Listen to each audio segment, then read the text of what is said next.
आज हम टेंस के बारे में पढ़ेंगे। टेंस हमें हिंदी से इंग्लिश को ट्रांसलेट करने में सहायता करता है और ये ग्रामेटिकली बहुत ही इम्पोर्टेंट टॉपिक है।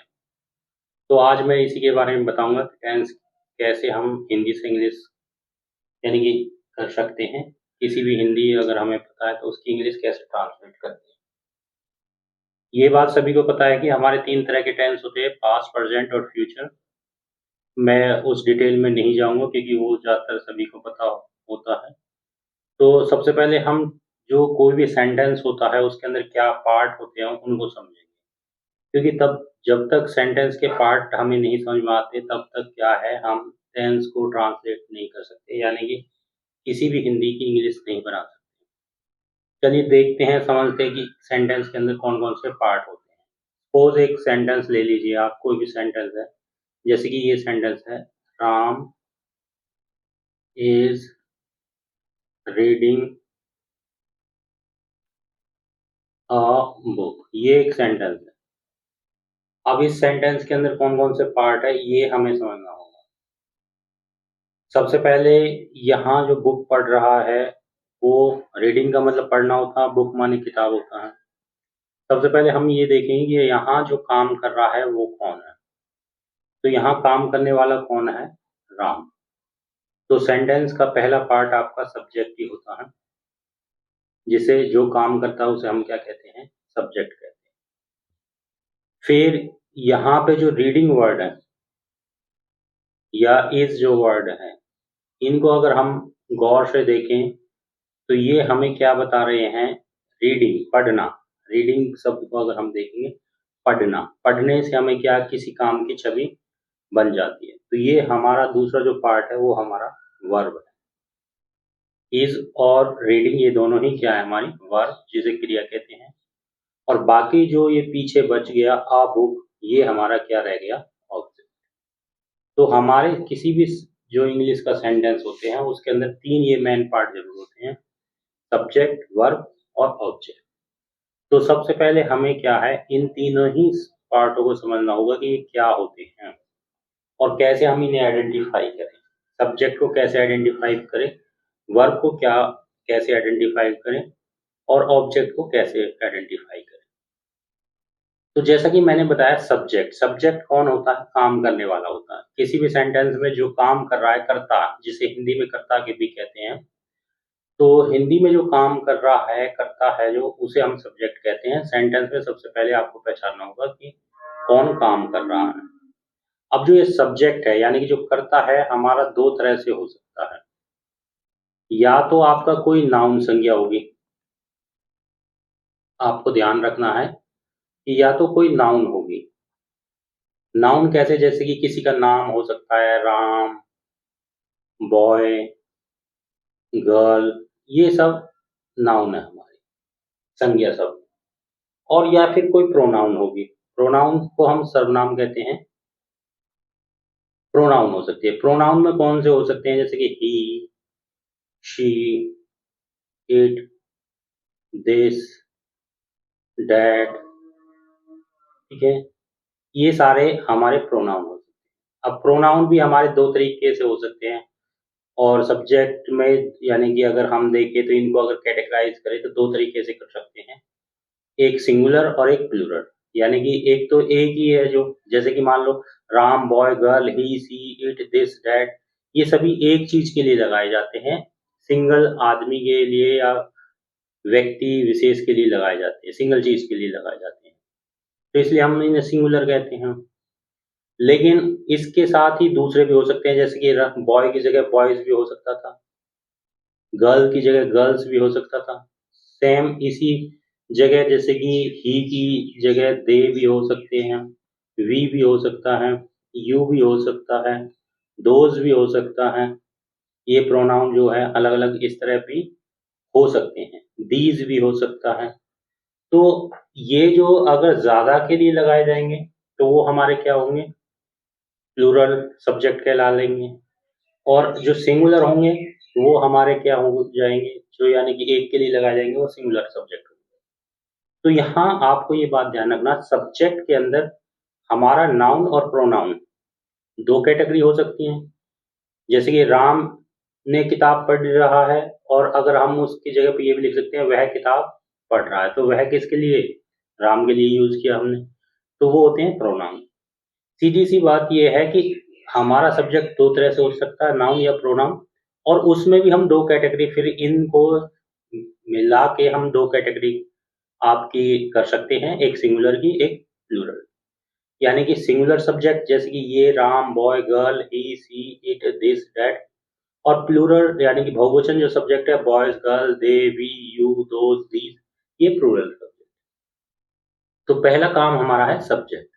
सब्जेक्ट यानी कि जो हमारे आपको काम को कर रहा है उसे हम सब्जेक्ट कहते हैं। दूसरा पार्ट अगर हम देखें वर्ब, वर्ब को हमने लिखा था, वर्ब जिसे हम क्या कहते हैं, क्रिया कहते हैं। क्रिया भी हमारी दो तरह से हो सकती है, या तो आपकी हेल्पिंग वर्ब हो सकती है, हेल्पिंग वर्ब, या फिर आपकी मेन वर्ब हो सकती है। अब ये हेल्पिंग वर्ब जिसे हम क्या है, सहायक क्रिया कहते हैं, जो केवल वाक्य को पूरा करने में सहायता करती है। जैसे कि राम ने किताब पढ़ रहा है, ना लगाए तो हम वाक्य पूरा नहीं होगा। या मैं स्कूल जा रहा हूँ, तो जो इज, एम, आर ये प्रेजेंट की है, वाज, वर, यानी कि इज, एम, आर से हमारा क्या बनता है, हूँ, हो। वाज, वर से था, थे, थी, ये पास्ट की है। विल, सेल, ये हमारी क्या है, फ्यूचर के, आगे की बनता है। और आपका और भी हो सकती है, मॉडल्स वगैरह भी हो सकते हैं, ठीक है, तो वो भी हमारे क्या हैं, हेल्पिंग वर्ब्स की तरह ही काम करते हैं। तो एक तो हेल्पिंग वर्ब्स होती है, और एक होती है मेन वर्ब्स। मेन वर्ब्स कौन सी होती हैं, जिनसे हमें काम के करने का पता चले, ऐसे शब्दों को मेन वर्ब्स कहते हैं। जैसे रीडिंग, रीडिंग का मतलब होता है पढ़ना। तो इस शब्द को अगर हमें क्या है, आपका नाम लेते ही समझ, काम दिमाग में समझ में आ जाता है कि कोई पढ़ रहा है, ठीक है। पढ़ना, गो, गो माने जाना, सिंग, सिंग माने गाना, या फिर आपका और भी कोई चीज हो सकती है, जैसे ईट, ईट माने खाना, ड्रिंक, ड्रिंक माने पीना। ऐसे शब्द जिनको हमें क्या है, आपका उनका नाम लेते ही उस काम की छवि बन जाती है, तो ऐसे शब्द हमारे क्या कहलाते हैं, मेन वर्ब्स कहलाते हैं। वर्ब्स मतलब क्रिया, यानी जिस शब्द से हमें काम के करने का पता चले, वो शब्द हमारी क्रिया कहलाती है। अब मेन वर्ब्स, सीधी सी बात है, जो थ्री फॉर्म्स ऑफ वर्ब होती है आपकी, वो सारी क्या होती है, हमारी मेन वर्ब्स, ठीक है। तो हमें पहले सब्जेक्ट को समझना है, फिर वर्ब्स को समझना है। वर्ब्स हमारी दो तरह की हो गई, हेल्पिंग वर्ब और मेन वर्ब, और इसके बाद जो सारा कुछ बच गया वो ऑब्जेक्ट में चला जाता है। सीधी सी बात यहाँ पे ये समझ सकते हैं कि जिस कर्ता के व्यापार का फल जिस पर पड़ता है, वो हमारा सब्जेक्ट कहलाता, ऑब्जेक्ट कहलाता, सॉरी। ऑब्जेक्ट मतलब ये है, जैसे कि यहाँ पे राम जो काम कर रहा है उसका असर किस पे पड़ रहा है, बुक पे पड़ रहा है। ये राम इज रीडिंग बुक, यानी कि वो एक पुस्तक को पढ़ रहा है। या यहाँ पे ऐसा होता है कि राम इज ईटिंग एप्पल, तो जो राम के काम करने का असर जो किस पे पड़ रहा है, एप्पल पे पड़ रहा है, तो एप्पल हमारा क्या हो जाता, ऑब्जेक्ट हो जाता। तो जो बच गया बाकी वो सारा ऑब्जेक्ट। मेन हमारा सेंटेंस को ट्रांसलेट करने के लिए आपको सब्जेक्ट और वर्ब को समझना होगा। तो सब्जेक्ट भी हमारे क्या है, या तो नाउन या प्रोनाउन हो सकते हैं, और उसमें भी दो तरह से हो सकते हैं, सिंगुलर या प्लूरल। और वर्ब हमारी दो तरह की हो सकती है, हेल्पिंग वर्ब और मेन वर्ब। तो आपको इनको अच्छे प्रकार से समझना है, तभी आप सेंटेंस की ट्रांसलेशन कर सकते हो, किसी भी हिंदी से इंग्लिश बना सकते हो। तो अब आप देखोगे कि बहुत से ऐसे सेंटेंस हैं जो केवल इन हेल्पिंग वर्ब की सहायता से ही बन जाते हैं और हमारे डेली लाइफ में यूज होते हैं। चलिए आज मैं प्रेजेंट के सेंटेंस ऐसे बताता हूँ जो यानी कि हेल्पिंग वर्ब से शुरू होते हैं, और हम इन्हीं के जरिए क्या है, बहुत सी चीजों को तैयार कर लेते हैं। पहले आप ये नोट कर लीजिए, फिर बताता हूँ। चलिए प्रेजेंट के बारे में आगे हम देखते हैं। आगे जैसे कि मैंने कहा था, ऐसे बहुत से सेंटेंस है जिसमें हम केवल हेल्पिंग वर्ब लगा के ही क्या है, इंग्लिश बना सकते हैं। तो अब मैं थोड़ा-सा टेंस के बारे में लेके चलूँगा। टेंस जैसे कि हमें पता है 3 तरह के हैं, प्रेज़ेंट, पास्ट और फ्यूचर, ये हमारे 3 टेंस होते हैं। और प्रेज़ेंट की सबसे बड़ी पहचान ये है कि प्रेज़ेंट के जितने वाक्य होंगे उन सब के साथ हैं, हूँ, हो लगेगा। और पास्ट के जितने भी सेंटेंस होंगे हिंदी में उनके लास्ट में था, थे, थी होगा। जैसे कि मैंने खाना खाया था, या वह बहुत अच्छा था, या तुम बीमार थे, इस तरह। और प्रेज़ेंट में वह अच्छा है, उसका भाई बीमार है, इस तरह हैं, हूँ, वो आएगा लास्ट में। और फ्यूचर के जितने भी सेंटेंस होंगे उनमें गागेगी आता है, जैसे कि तुम खुश हो गए, वह कल दिल्ली जाएगा, इस तरह गागेगी आएगा। तो प्रेजेंट, पास्ट और फ्यूचर ये 3 टेंस होते थे। और इन तीनों टेंसों में जैसे कि मैं बता रहा हूँ कि हेल्पिंग वर्ब वाले आज, मेन वर्ब वाले नहीं सेंटेंस, हेल्पिंग वर्ब वाले, क्योंकि बहुत से ऐसे सेंटेंस हैं जो केवल हेल्पिंग वर्ब से ही क्या है, इंग्लिश में ट्रांसलेट हो जाते हैं और हम उनको अपनी डेली लाइफ में बोलते हैं।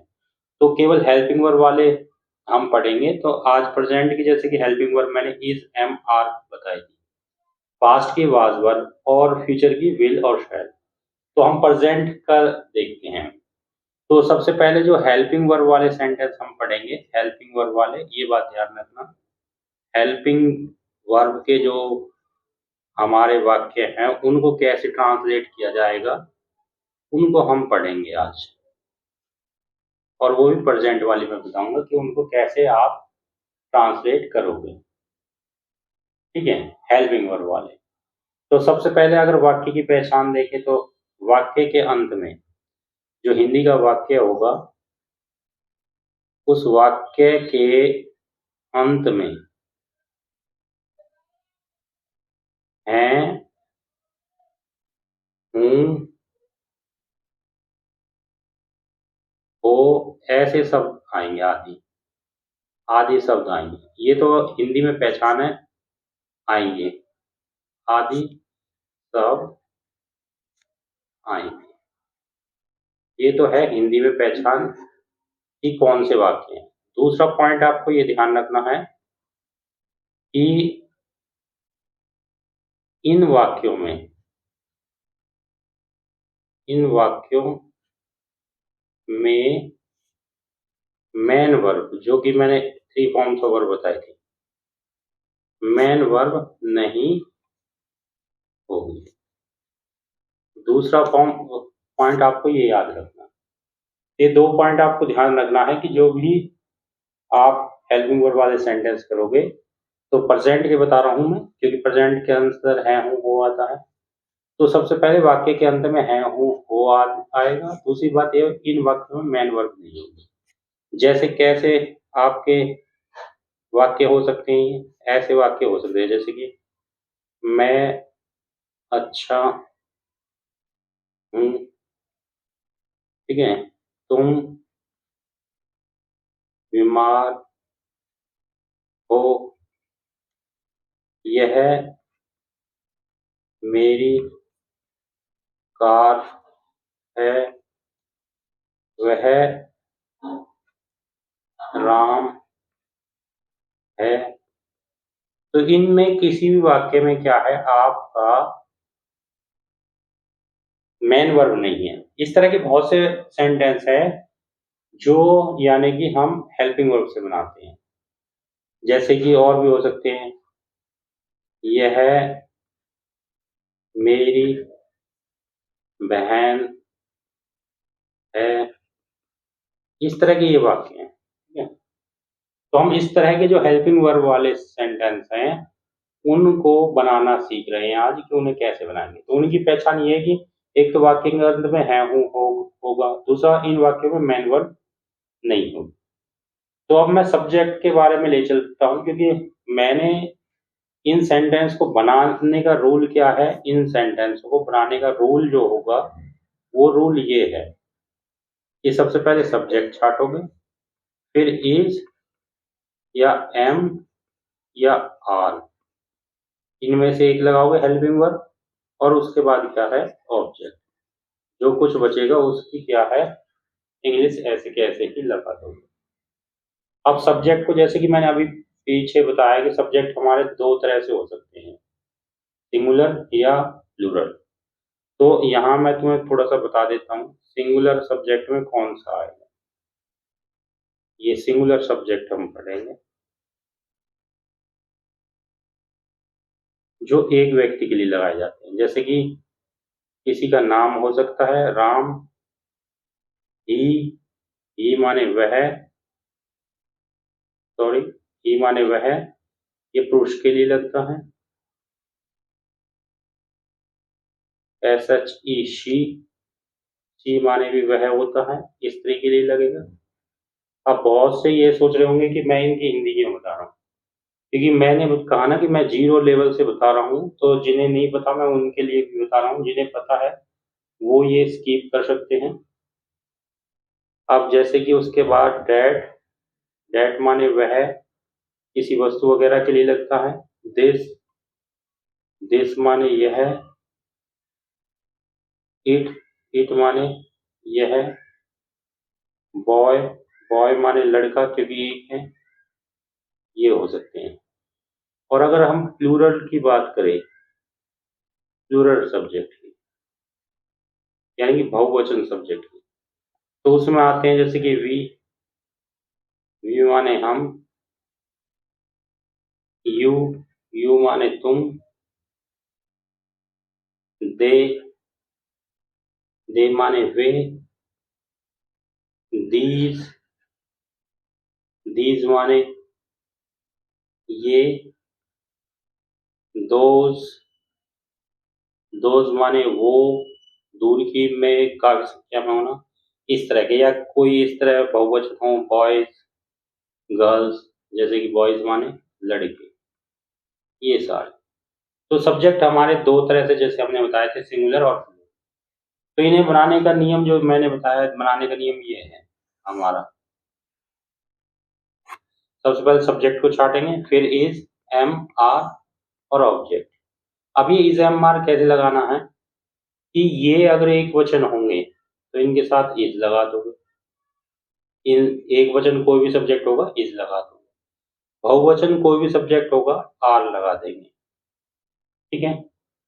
अब यहाँ आई के लिए, क्योंकि इस टेंस में और सब में दो ही है, जैसे कि पास्ट में वाज वर है, विल और शैल फ्यूचर में है, तो पास्ट में जो ये वाली है वाज, ये एक वचन इन सब के साथ लग जाएगा, वर बहुवचन के साथ लग जाएगा, ऐसे ही फ्यूचर की विल एक वचन के साथ लग जाएगा, और पास्ट की सेल बहुवचन के साथ लग जाती है। ठीक है। लेकिन यहाँ तीन है, एम और एक और है प्रेजेंट में। एम किसके साथ लगता है इसमें, इसमें प्रेजेंट में थोड़ा स्पेशल केस है, उसको ध्यान रखना आपको कि एम अलग रखना है इसमें। एम का मतलब होता है आई, जो है आई का मतलब मैं होता है, और आई के साथ तुम क्या लगाओगे, उसमें आप आई के साथ ही क्या लगाओगे, इधर लिख देता हूँ थोड़ा सा, कि जो आई होता है, आई माने मैं होता है, और आई के साथ क्या है, एम लगाओगे। तो इन प्रेजेंट के लिए है ये आई का अलग केस, अदरवाइज सभी के लिए दो दो है। जैसे कि पास्ट में वाज और वर हेल्पिंग वर्ब है, फ्यूचर में विल और शैल है। वाज एक वचन के लिए, वर बहुवचन के लिए। तो आपको ये ध्यान रखना है, अगर ये सिंगुलर सब्जेक्ट है, Ram, he, she, it, that, this, it, boy, इस तरह की, तो उनके साथ इज लगा देंगे। अगर ये प्लूरल सब्जेक्ट है, जैसे we, you, they, these, those, boys, तो आर लगा दोगे, और आपका आई है तो एम लगाओगे। तो इस तरह इनमें से एक लगाना है, इज, एम, आर, और उसके बाद ऑब्जेक्ट लगाना। तो जितने भी हेल्पिंग वर्ब वाले सब्जेक्ट तो वो है सेंटेंस हमारे, वो इस रूल से ट्रांसलेट हो जाएंगे। अब ये प्रेजेंट के लिए इज, एम, आर लगानी है, और पास्ट के लिए वाज वर लगानी है। अभी बता देता हूँ, मैं प्रेजेंट का देखता हूँ। जैसे कि ये पहला सेंटेंस है, मैं अच्छा हूँ। अब इसमें कोई मैन वर्ब नहीं है। अब मैं की क्या स्पेलिंग होती है, आई, तो यहाँ पे हो जाएगा आई, और आई के साथ क्या लगेगा, एम, तो आई एम, और बाकी क्या रहेगा, अच्छा, अच्छा की स्पेलिंग क्या हो जाएगी, हैप्पी, आई एम हैप्पी। ठीक है। दूसरा है तुम बीमार हो। अब तुम को क्या कहते हैं, यू कहते हैं। अब ये किस में, बहुवचन वाले में, तो इनके साथ क्या लगेगा, आर, तो क्या आ जाएगा, यू आर बीमार की स्पेलिंग क्या होती है? इज। ये हो गई इसकी ट्रांसलेशन। अब ये है अगली, यह मेरी कार है। अब यह देखो कहाँ पे है, यह आपका ये रहा दिस या इट, दोनों में से कोई सा यूज कर सकते हैं। तो ये एक वचन वाला है और एक वचन के साथ क्या लगाना, हमें इज लगाना। तो यहाँ पे लगा दिया दिस, सब्जेक्ट लगा दिया, फिर इज एम आर में से एक लगाना इज, और बाकी क्या रह गया, मेरी कार, तो उसकी स्पेलिंग क्या, my car. This is my car, इसकी इंग्लिश बन गई। अब जैसे कि वह राम है, तो वह क्या है, वह देखो डेट होता है, ही भी होता है, तो पुरुष के लिए ही भी लगा सकते हो या डेट, लेकिन इसमें यहाँ डेट लगा लो। तो जी क्या है, डेट, और डेट एक वचन में है तो इज राम, ये वह राम है, ठीक है। उसके बाद यह मेरी बहन है, यह फिर वही दिस, क्योंकि दिस ये रहा एक वचन में, दिस, और दिस के साथ एक वचन के साथ क्या लगेगा, इज, और मेरी बहन रह गया, ये रह गई खाली मेरी बहन की इंग्लिश क्या होगी, माई सिस्टर। इस तरह आप देखोगे बहुत अच्छे प्रकार से कि केवल इनको याद करके ऐसे बहुत से यानी कि सेंटेंस हैं जो आप बिना मेन वर्ब के, हेल्पिंग वर्ब के हैं, केवल ये बात ध्यान रखना, इनमें मेन वर्ब नहीं होगी। इन सेंटेंसों में मेन वर्ब जैसे खाना पीना, नहाना धोना, रोना, गाना, पढ़ना, लिखना, ऐसे शब्द नहीं होंगे। तो ऐसे शब्दों के बिना भी बहुत से शब्द बनते हैं, जैसे कि अभी मैंने ये 5-6 वर्ड लिखे, वो सेंटेंस लिखे, और भी हो सकते हैं, जैसे कि यह गिलास है, वह चाबी है, वह तुम्हारी कार है, वह सूरज है, यह टेबल है। तो ऐसे बहुत से सेंटेंस है, अगर तुम अपने जीवन में नजर मारोगे कि यह न्यूज़पेपर है, यह मेरा न्यूज़पेपर है, यह मेरी किताब है, ऐसे बहुत से यानी कि सेंटेंस हैं जो क्या है, हम बिना हेल्पिंग वर्ब के, ये सॉरी बिना मेन वर्ब के होते हैं, और हम उन्हें हेल्पिंग वर्ब वाले रूल से ही बना सकते हैं। तो ये हेल्पिंग वर्ब वाला रूल है। तो आपको ये सिंपल याद रखना है कि जो प्रेजेंट की हेल्पिंग वर्ब है वो इज एम आर है, और उनके वाक्य के अंत में है हूँ हो आएगा, और उन्हें बनाने का रूल ये है कि सब्जेक्ट छाटो, इज लगाओ या एम लगाओ या आर में से एक लगाओ, और बाकी जो बच गया उसकी इंग्लिश ऐसे लिख दो। तो सब्जेक्ट एक वचन होगा, इनमें से होगा तो इज लग जाएगा, अगर इनमें से होगा तो आर लग जाएगा, और आई हुआ तो एम लग जाएगा। सेम कहानी अगर हम पास्ट की करना चाहें, पास्ट के बनाना चाहें, तो पास्ट का आपको ये ध्यान रखना, पास्ट के अंत में क्या आएगा, जैसे कि इसके अंत में है हूँ हो आएगा, तो इसके वाक्य के अंत में क्या आ जाएगा, था थे थी आ जाएगा, और इन वाक्यों में भी मेन वर्ब नहीं होगी, ये बात ध्यान रखना। तो इनका बनाने का नियम क्या हो जाएगा, पास्ट वालों का सब्जेक्ट प्लस के वाज या वर, और फिर जो भी कुछ बचा ऑब्जेक्ट। अब इसमें वाज एक वचन ये सारे हुए तो वाज, इसमें अब ये आई को भी इसी में रख देंगे, यानी कि एक वचन में, जो प्रेजेंट में उसके लिए अलग केस था वो ऐसा नहीं होगा, इसमें क्या है, आई को इसी में रख देंगे। तो सब्जेक्ट जितने भी एक वचन होंगे आई समय, तो उसके साथ क्या जाएगा, वाज, और जो बहुवचन होंगे उनके साथ क्या जाएगा, वर आ जाएगा। जैसे कि अगर यही होता कि मैं अच्छा था, बस ये लग जाएगा उसके, तो आई वाज गुड, ये सॉरी गुड, यहाँ पे भी गुड लगा लेना, हैप्पी लगा दिया था मैंने, हैप्पी खुश होता है, गुड लगा लोगे आप, यहाँ पे भी गुड लगा लोगे, क्योंकि हैप्पी माने खुश होता है और गुड माने अच्छा होता है। तो आई एम गुड, और या फिर अगर यहाँ खुश होता तो आई एम हैप्पी, ठीक है। तो यहाँ पे मैं अच्छा था तो क्या हो जाएगा, आई वॉज गुड, ये हो जाएगा। और अगर दूसरा सा कोई सेंटेंस जैसे ये होता, तुम बीमार हो, इसमें तो ये होता, उसमें क्या होता, तुम बीमार थे तो यू वर इल, ऐसे हो जाता। तो इस तरह हम ऐसे बहुत से सेंटेंस हैं जो क्या है, हेल्पिंग वर्ब से ही बनते हैं, और जिनमें मेन वर्ब नहीं होते। तो आप इन सबको याद कर लो, और ये नियम याद कर लो हेल्पिंग वर्ब वालों का, यानी कि subject plus helping verb plus object. Simple rule ये है, आप हेल्पिंग वर्ब याद रख लो कि प्रेजेंट की इज एम आर होती है, पास्ट की वाज वर होती है, फ्यूचर की विल शैल होती है, और उनके वाक्य के अंत में क्या आएगा ये याद रख लो। तो आप क्या काफी सारे सेंटेंस को बना सकते हो। होप आपको वीडियो आई हो, पसंद आई होगी, पसंद आई हो तो लाइक करें, शेयर करें। Thank you.